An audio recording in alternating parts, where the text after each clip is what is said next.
Hello, hi everyone. Hope you are keeping well. This is Vishal Masi and welcome back to my channel Economic Sites. So in this video we are going to study the oligopoly. Okay, it is one of the market structure और दूसरा हम discuss करेंगे मोनोप्सोनी. यही दोनों market structure हमारे रह गए थे.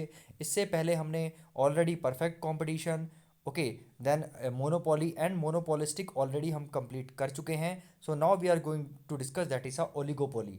ओके, सो नेम थोड़ा सा फनी लगेगा आपको या नेम थोड़ा सा अजीब लगेगा, but it is a form of market structure. So oligopoly is a important form of imperfect competition.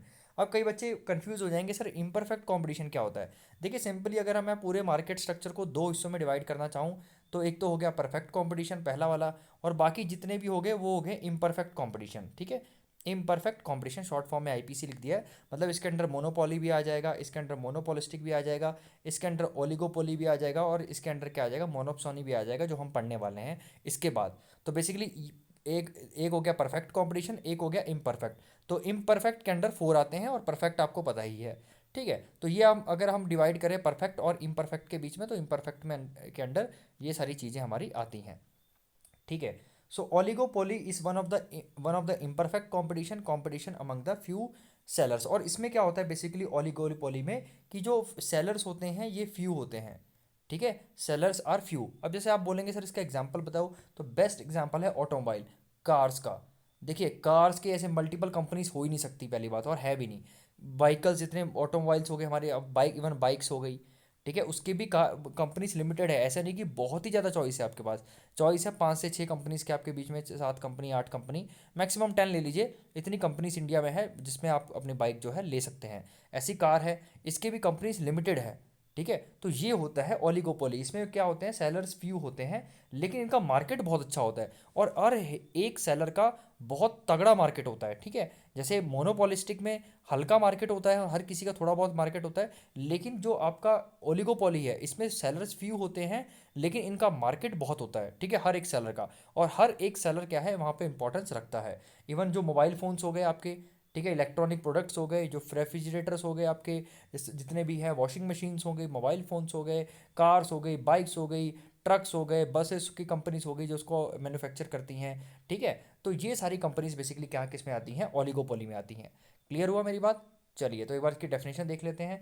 It is a form of market structure in which there are few firms selling a product so that there is a intense competition among them. ध्यान रखिएगा यहाँ पे intense competition होता है. Okay, there is a intense, और आपस में आप खुद देख लीजिए बजाज और होंडा में कितना कंपटीशन है. ठीक है, ऐसी कार्स में टाटा और आपकी जितनी भी बाकी गाड़ियां हैं, ओके, फोर्ड एंड ऑल. फिलहाल तो फोर्ड इंडिया से जा चुकी है, मीन्स रिसेंटली उन्होंने यहाँ से वाइंड अप कर दिया है, प्रोडक्शन अब नहीं करेंगे फोर्ड इंडिया में. ठीक है, तो बाकी और भी जितनी भी कंपनीज हैं आपकी, okay, they have a very intense competition among them selves. Okay, अब आ जाते हैं भैया फीचर्स. इसके फीचर्स क्या है. सबसे पहला है इंटेंस कंपटीशन. बहुत ज़्यादा हाई कॉम्पिटिशन होता है, क्योंकि क्या होते हैं, फ्यू प्रोड्यूसर्स होते हैं इंडस्ट्री के, और डिमांड सबकी अच्छी खासी रहती है. ठीक है, okay, and has a keen competition among them is bound to exist since there are only a few firms, each firm produces a large share in the market. मैंने ऑलरेडी बता दिया, कम सेलर हैं, सेलर आर फ्यू. ठीक है, लेकिन हर एक seller का एक अच्छा मार्केट है कंट्री में. ठीक है, यहाँ पूरे आप कह सकते हो इकॉनमी में. क्लियर हुई मेरी बात.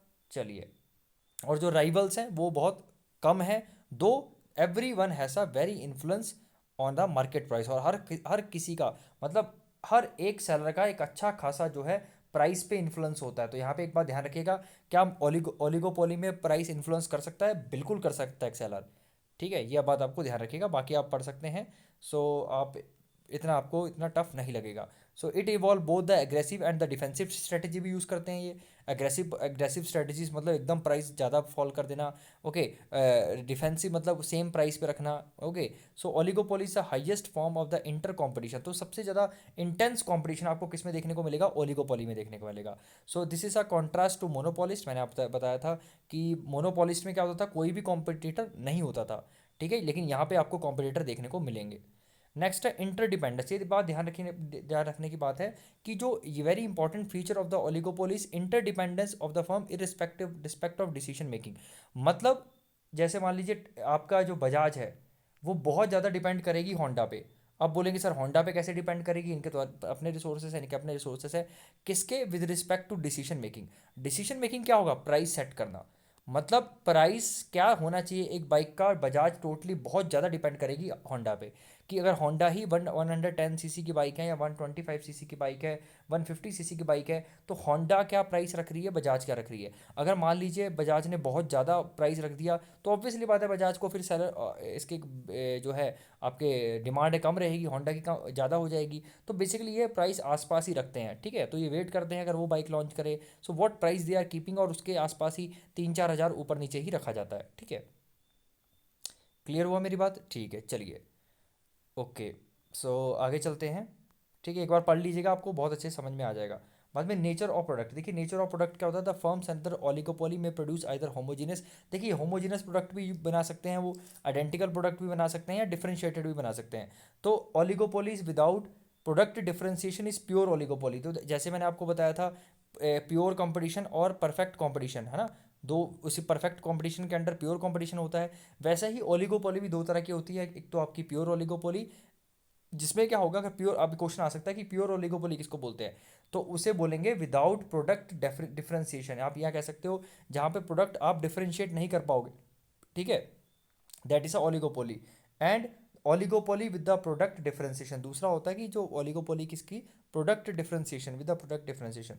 Like in the automobile company industry, Maruti Santro and Indica are the example of differentiated oligopoly. तो ऑटोमोबाइल कंपनी आप देखेंगे मारुति सेंट्रो और इंडिका, ठीक है, ये गाड़ियाँ कार्स की ब्रांड है, तो इनमें सब में आपको डिफरेंस देखने को मिलेगी। On the other hand cooking gas of Indane and Burshane are pure oligopoly. अगर आप एक इंडियन का गैस लीजिए और एक आप भारत का भी गैस ले लीजिए, एचपी का गैस ले लीजिए, आपको हर चीज़ उसमें सेम ही मिलेगी, वही गैस होगी, वैसा ही मेटल का आपको वो देखने को मिलेगा, कलर वलर अगर कांस्टेंट लेके चले तो सब कुछ वही है, ठीक है। और इसमें सेलिंग कॉस्ट होता है कि जैसे मैंने बोला था, मोनोपॉलिस्टिक में सेलिंग कॉस्ट होता है, बिल्कुल होता है, इसमें भी सेलिंग कॉस्ट बहुत होता है। इसमें price cutting, sales proportional measures use किए जाते हैं, जैसे प्राइस कटिंग, देखिए आपने देखा होगा बड़ी बड़ी गाड़ियों पे, बाइकों पे, फ़ोन्स पे क्या होता है, दिवाली पे कितने ऑफर्स आते हैं, तो वो क्या है, सेल कटिंग प्राइसेस ही है, डिस्काउंट्स हैं। डोर टू डोर कैंपेन है, आपने कई बार देखा होगा, एक छोटी सी जगह पे उन्होंने एक अम्ब्रेला के अंडर मतलब बैठे होते हैं, they are keeping few bikes to just to ना एडवर्टीजमेंट, या बैंक्स के आगे बैठे होते हैं। ओके, तो बेसिकली ये क्या है, एक तरह की एडवर्टीजमेंट है। Even it can be the very, आपको देखा होगा कि even you will get the YouTube पे, then you in the all sort of video में आपको जो है बेसिकली आपको एडवर्टीजमेंट देखने को मिलेगी, ठीक है। एडवर्टीजमेंट फुल स्विंग पे होती है अंडर द ओलिगोपोली। तो एडवर्टीजमेंट सबसे ज़्यादा एग्रेसिव कहाँ देखने को मिलती है, आपको ओलिगोपोली में देखने को मिलती है, क्योंकि यहाँ पे कंपटीशन बहुत ही ज़्यादा हाई देखने को मिलता है। नेक्स्ट है बैरियर टू एंट्री, यहाँ पे बैरियर टू एंट्री है, यहाँ पे बैरियर मतलब रिस्ट्रिक्शन, रिस्ट्रिक्शन यहाँ कहने का मतलब है कि आप भी आज के चाहो टाइम खोलने चाहो तो आप खोल सकते हो कोई भी, even you can manufacture bikes cars, लेकिन दिक्कत ये है, एंड बैरियर कहाँ आएगा, बैरियर आएगा आपका इन्वेस्टमेंट में, क्योंकि बहुत ही ज़्यादा आपको पैसा चाहिए, बहुत हाई इन्वेस्टमेंट चाहिए, ठीक है। तो ये एक तरह का बैरियर है, क्योंकि यहाँ पे जो एक तरह का आपका जो कॉस्ट ऑफ प्रोडक्शन है बहुत हाई रहता है। So the existence of the oligopoly in the long run necessitates the existence of an effective barrier to the entry of the new firms to the industry. In the absence of these barriers of the entry of the new firm, the oligopoly may not retain its characteristics of few sellers in long run. A lot of industries dominated by a few firms is more in the modern economics because of such barriers. So basically आपने देखा होगा इस oligopoly के structure में एक few sellers ही होते हैं, ठीक है। क्योंकि एक तो बैरियर किस बात का है, एक तो इनका कॉस्ट ऑफ प्रोडक्शन बहुत ही ज़्यादा हाई है, लार्ज स्केल प्रोडक्शन है, तो लार्ज स्केल प्रोडक्शन हर कोई एफर्ट नहीं कर सकता। दूसरी बात है पेटेंट राइट बहुत है, इसमें पेटेंट राइट्स होते हैं, अगर मान लीजिए एक स्पेसिफिक तरह का इंजन किसी गाड़ी ने बना लिया, तो वो इंजन कोई दूसरा बना ही नहीं सकता, ठीक है। तो अब फिर नया कुछ लाना पड़ेगा, तो उन्हें फिर नई आपको रिसर्च एंड डेवलपमेंट पे ध्यान देना पड़ेगा। तो ये एक बहुत इंपॉर्टेंट है, इसलिए इसमें बैरियर्स बहुत होते हैं ओलिगोपोली के अंडर। नेक्स्ट है that is indeterminate demand curve of the oligopoly, और इसमें जो आपको डिमांड कर्व है आप डिटरमाइन नहीं कर सकते। देखिए आप ध्यान रखिएगा, इसके अंडर आप डिमांड कर्व जो है डिटरमाइन नहीं कर सकते। An important feature of the oligopoly is the demand curve faced by oligopoly is indeterminate. A demand curve shows the amount of the products firm can sell at the various prices. देखिए demand curve आपको पता क्या होता है, कि जो ऐसा curve होता है जो कि एक प्रोडक्ट का या कमोडिटी का कि डिफरेंट प्राइस पे जो कि बेचा जाता है, वो कर्व होता है। तो perfect competition firm under the perfect competition monopoly और monopolistic competition faces a definite demand curve. बाकी सब में डिमांड कर्व आपको देखने को मिलेगा, बट आपका जो ओलिगोपोली में है उसमें आपका जो डिमांड कर्व है वो नहीं, आपको डिटरमाइन करना बहुत मुश्किल होता है, ठीक है, क्योंकि ये नहीं पता कि अगर आप कोई भी चेंज प्राइस में लाते हैं तो कितना इफेक्ट उसका पड़ेगा। ठीक है, ऐसा result the demand curve faced by oligopolistic keeps on shifting. तो इसलिए आपका जो ओलिगोपोलिस्टिक्स का जो आपका डिमांड कर्व है बहुत ज़्यादा शिफ्ट होता रहता है, इसलिए इसे इनडेटर्मिनेट बोलते हैं, ये कोई डेफिनेट नहीं है।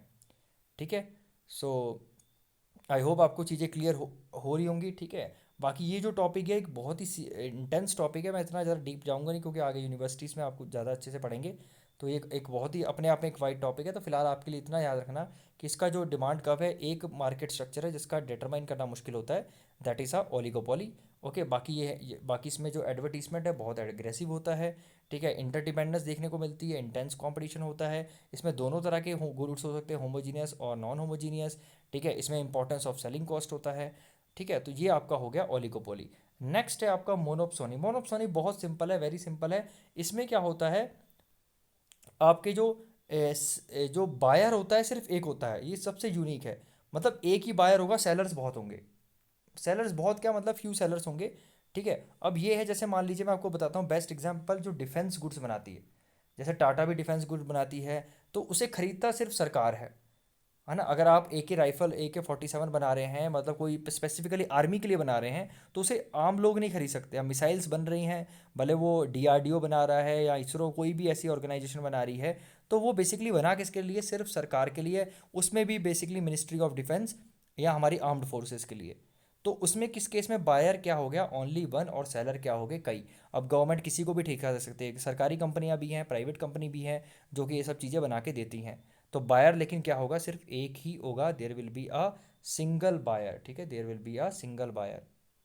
क्लियर, आपको समझ में आ गया होगा। ठीक है, अब आपको बहुत अच्छे समझ में आ गया होगा। ओके, तो एक बार इसे रीड कर लीजिएगा इसको, और इसके कुछ फीचर्स देख लेते हैं। एक तो सिंगल बायर होता है, मोनोप्सोनी सा मार्केट जहाँ पर खरीदने वाला एक ही होता है। लार्ज नंबर ऑफ सेलर्स हो सकते हैं। ठीक है, इतने भी लार्ज नहीं है, मतलब सेलर्स कई हो सकते हैं। Okay, there may be a large sellers also and there may be a few sellers also, लेकिन इसमें क्या है, बायर एक ही होगा। इसकी खासियत क्या है, खरीदने वाला एक ही होगा। तो स्पेशलाइज्ड प्रोडक्ट और इनपुट, एक ये स्पेशलाइज्ड प्रोडक्ट्स होते हैं, मैंने आपको बोला था कि जैसे डिफेंस गुड्स हो गए, है ना, या स्पेसिफिकली कोई ऐसे गुड्स हो गए जो किसी एक ही कंपनी की गाड़ी में लगने हैं, जैसे मारुति हो गया, तो वो पार्ट्स उसी गाड़ी में लगेंगे, है ना। तो वो एक ही बार खरीदेगा, बाकी तो उसे खरीदेगा नहीं फिर कोई।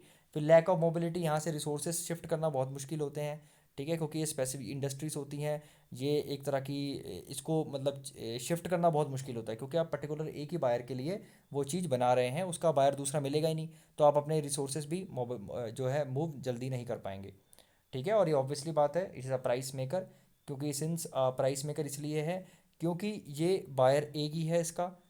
ठीक है, तो सेलर चाहे तो प्राइस अपने हिसाब से सेट कर सकता है। ठीक है, दे हैव अ पावर। तो इतना डीपली से पढ़ना नहीं है, बस इसके 3-4 फीचर्स आपको पता होने चाहिए, that's a very very important.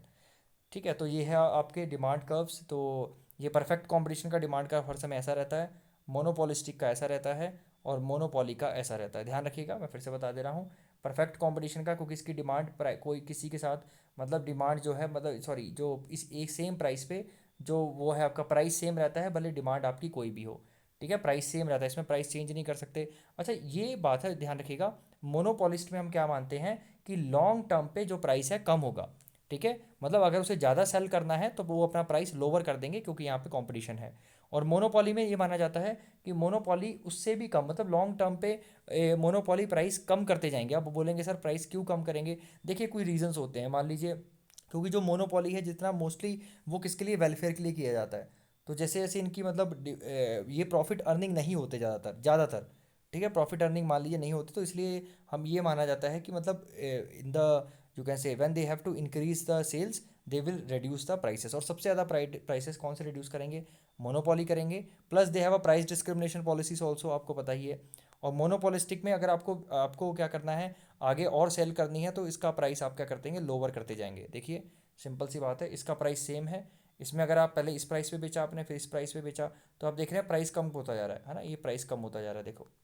ठीक है, तो मोनोपोलिस्टिक कंपटीशन में डिमांड का डाउनवर्ड स्लोपिंग क्यों होता है, क्योंकि ये जैसे जैसे अपने डिमांड, जैसे जैसे इनकी बेसिकली आउटपुट बढ़ता है या अपनी ज़्यादा सेल करने के लिए आउटपुट, ये क्या करते हैं, प्राइस को रिड्यूस करते हैं, और मोनोपोली सबसे प्राइस रिड्यूस कम करता है। ठीक है, तो अब आई होप आपको अच्छे समझ में आ गया हो गया। और आप प्लीज़ इसे एक बार बहुत अच्छे से देख लेना। अगर ये आपको क्लियर हो गया, ठीक है, तो डेफिनेटली कोई एमसीक्यू आपसे स्किप नहीं होगा। So thank you so much. ये चैप्टर कंप्लीट होता है and I will be coming very soon with the chapter number 10 and hopefully will complete the in this month और विद इन 10 days मैं आपका term 1 का syllabus पूरा करा दूंगा आईएससी इकोनॉमिक्स का। So thank you so much, please God bless you and please to like comment, okay, and share the videos. Thank you so